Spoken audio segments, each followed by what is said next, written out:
Praise the Lord. இந்த October மாதத்தில் 8ஆம் தேதி ஆகிய இந்த புதன்கிழமையின் காலை வேளையில் தேவ சமூகத்தில் வந்திருக்கிற ஒவ்வொருவரையும் கர்த்தர் தாமே ஆசீர்வதிப்பாராக.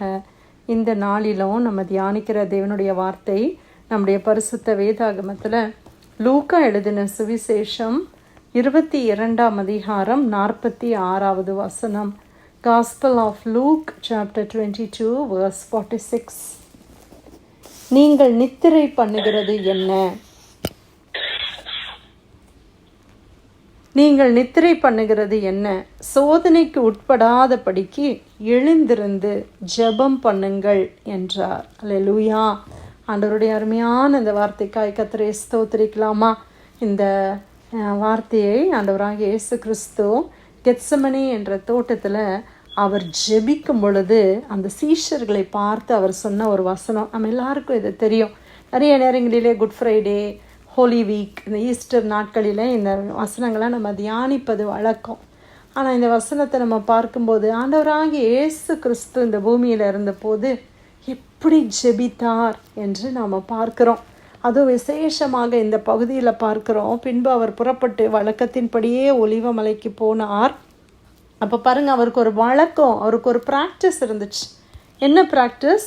ஒலிவ மலையில் போய் ஜெபம் பண்ணுறதுன்றது அன்னைக்கு மட்டும் அவர் போல, அவர் வழக்கத்தின்படியே அவர் போனார் அப்படின்னு இங்கே அப்போஸ்தலனாகிய லூக்கா எழுதுகிறத நம்ம பார்க்குறோம். அப்போ ஜெபத்துக்கு முதல்ல நமக்கு என்ன இருக்கணும்னா ஒரு ப்ராக்டிஸ் இருக்கணும். ஏதோ ஒரு பிரச்சனை வரும்போது தான் போகணும் அப்படின்னு இல்லை. சில நேரத்தில் நம்ம நினைக்கலாம், இயேசு கிறிஸ்துக்கு இப்போ ஒரு பெரிய பிரச்சனை இருக்குது, அதனால அவர் ஜெபிக்க போனார். அப்படி இல்லை பிரியமானவர்களே. அவர் எப்போதும் ஜெபிக்கிறவராக இருந்தபடினார் அவர் வழக்கத்தின்படி அந்த இடத்துல அவர் ஜெபிக்கும்படி அவர் கடந்து போகிறார். நம்மளுக்கு ஒரு ப்ரேயர் டைம் இருக்குதா? நமக்குன்னு சொல்லி ஒரு குறிப்பிட்ட நேரம் இருக்குதா? நம்ம அதிகாலையில் ஆண்டோடைய கிருபையினால் நம்ம அநேகர் இந்த ப்ரேயர் லைனில் இருக்கிற அநேகருக்கு இந்த காலையில் ஏர்லி மார்னிங் 5 o'clock நம்ம என்ன செய்கிறோம்? ஆண்டோடைய சமூகத்தில் நம்ம ஜெபம் பண்ணுறோம். நல்லது. அப்படி இல்லாதவங்க, இந்த மெசேஜை கேட்குறவங்க, உங்களுக்கு ஒரு வழக்கம் இருக்கா? ப்ரேயருக்குன்னு ஒரு டைம் வச்சுருக்கிறீங்களா? நிச்சயமாக நமக்கு அப்படி ஒரு டைம் இருக்கணும். ஏன்னா பார்த்தீங்கன்னா சில நேரத்தில் நம்ம நினைப்போம், சரி நம்ம ஜெபம் பண்ணலாம், டைம் கிடைக்கும்போது ஜெபம் பண்ணலாம் அப்படின்னு நம்ம மைண்டில் யோசித்தாலே டைமே கிடைக்காது. அதான் ட்ரூத். டைமே கிடைக்காது. நம்ம நினைப்போம், காலையில் எனக்கு ரொம்ப கஷ்டமாக இருக்குது எழும்புறதுக்கு, நான் அப்புறமா பகலில் ஜெபம் பண்ணுறேன். உங்களால் ஜெபிக்க முடியுதா? ஏதாவது ஒரு டிஸ்ட்ராக்ஷன் வருது இல்லை? அந்த டைமில் தான் யாரோ டோர் பெல் அடிக்கிறாங்க, இல்லை ஃபோன்லேருந்து இது வரைக்கும் வருஷக்கணக்காக நம்மளோட பேசாதவங்கள்லாம் அன்றைக்கி தான் ஃபோன் பண்ணுவாங்க. இல்லைனா நம்ம ஜெபம் பண்ண உட்காந்து அவ்வளோ டிஸ்ட்ராக்ஷன். கேஸ் ஆஃப் பண்ணோமா, பிள்ளைங்களுக்கு என்ன சாப்பாடு பண்ணணும், இதை பண்ணணும், எல்லாம் மனசில் அப்போ தான் ஓடுது. அப்போ தான் நிறைய ஞாபகத்துக்கு வருது. இதெல்லாம் பண்ணலையே, அதெல்லாம் பண்ணலையே. நீ எப்போ ஞாபகத்துக்கு வருது? ஜெபம்னு உட்காரும்போது ஞாபகத்துக்கு வருது. அப்படின்னா என்ன அர்த்தம்? ஜெபத்துக்கு அவ்வளோ தடை இருக்குது. அதனால தான் நம்ம ஜெபத்துக்கு என்ன செய்திடணும்? கட்டாயமாக ஒரு டைமை நம்மளை உருவாக்கி, இந்த டைம் என் ப்ரேயர் டைம், இதை யாரும் டிஸ்டர்ப் பண்ணிடாதீங்க, இது என்னுடைய ப்ரேயர் டைம். இப்போ பிள்ளைங்கள்லாம் தூங்குகிற டைம், ஹஸ்பண்ட் தூங்குறாங்க, எல்லாம் அப்படியே ஒரு சைலண்ட்டாக இருக்கிற ஒரு டைம். இப்போ டோர் பெல்லை யாரும் அடிக்க போகிறது கிடையாது, ஃபோன் அடிக்க போகிறது கிடையாது. நம்ம நல்லா காமாக என்ன செய்யலாம்? ஜெபிக்கலாம். ஆண்டவருக்கு அந்த வழக்கம் இருந்துச்சு பார்த்தீங்களா? வழக்கத்தின்படியே அவர் என்ன செய்தாராம்? ஒலிவ மலைக்கு ஜெபிக்கும்படியாக அவர் போனாராம்.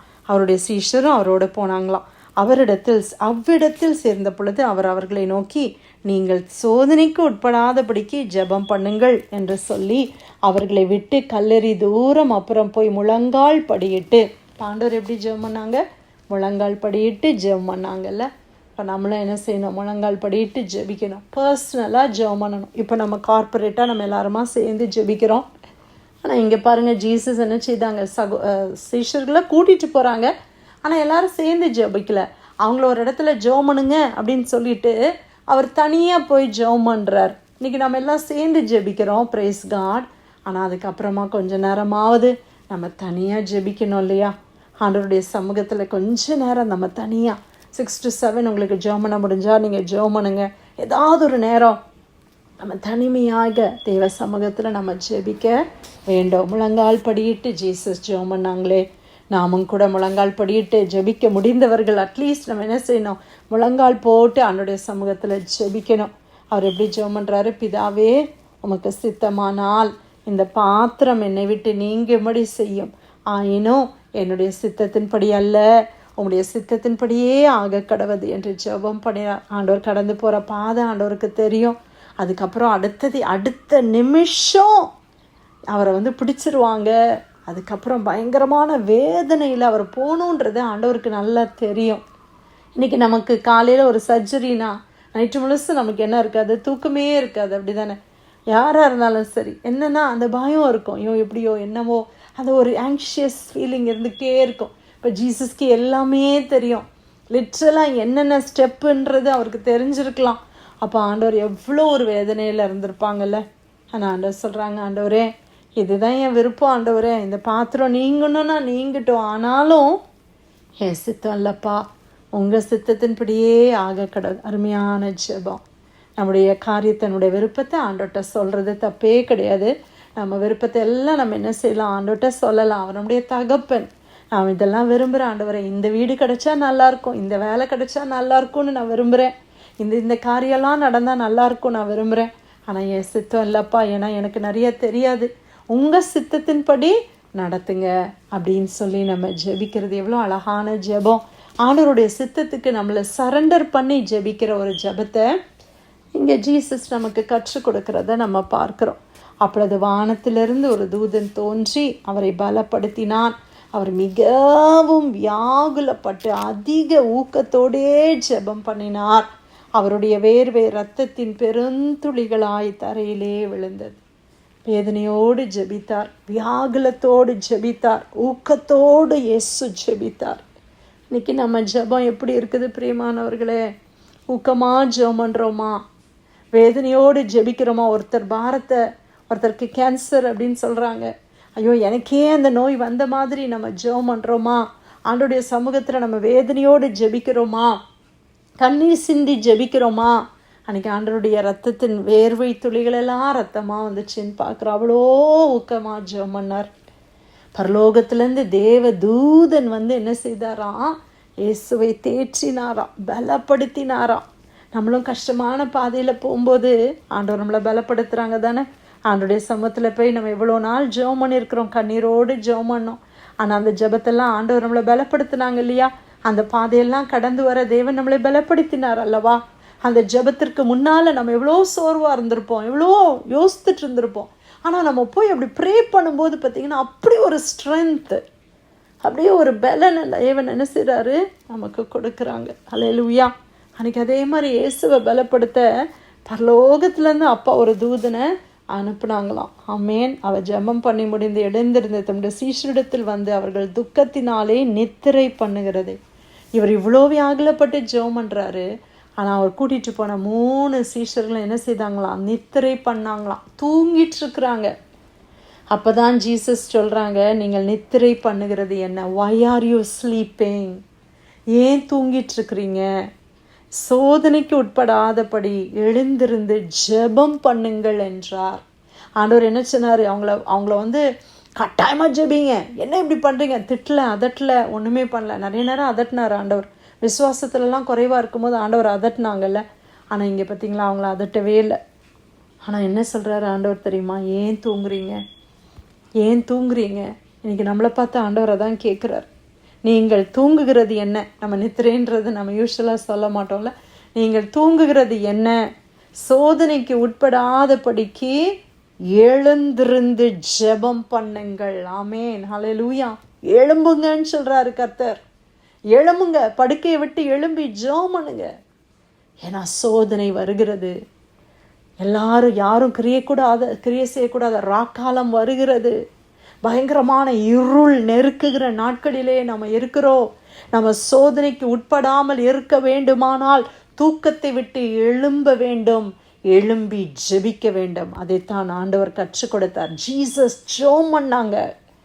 ஆண்டவர் ஜெபித்து நமக்கு முன்மாதிரி காட்டி இருக்கிறார். ஆண்டவர் அவர் தூங்கிட்டு நம்மளை ஜெபம் பண்ண சொல்லலை, அவர் ஜெபம் பண்ணி நம்மளை ஜெபிக்க சொல்கிறார்.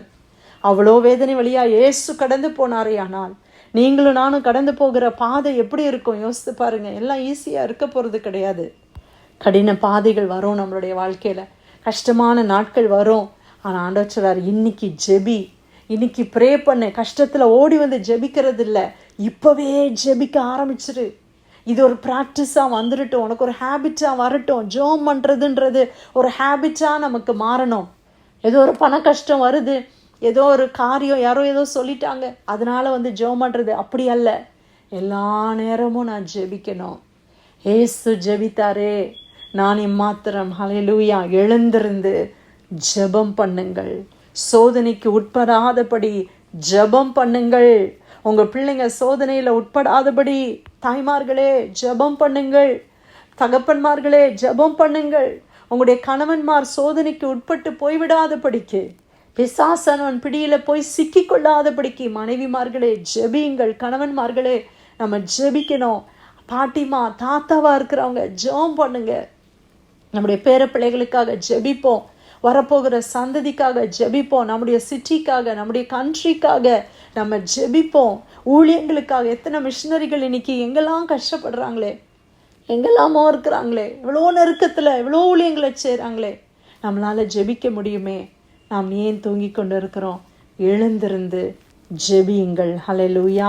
லூக்கா 22:46. நீங்கள் நித்திரை பண்ணுகிறது என்ன? சோதனைக்கு உட்படாதபடிக்கு எழுந்திருந்து ஜெபம் பண்ணுங்கள் என்றார். கர்த்தர் கொடுத்த வார்த்தைக்காக நன்றி செலுத்தி யாராவது நம்ம ஜெபிக்கலாமா?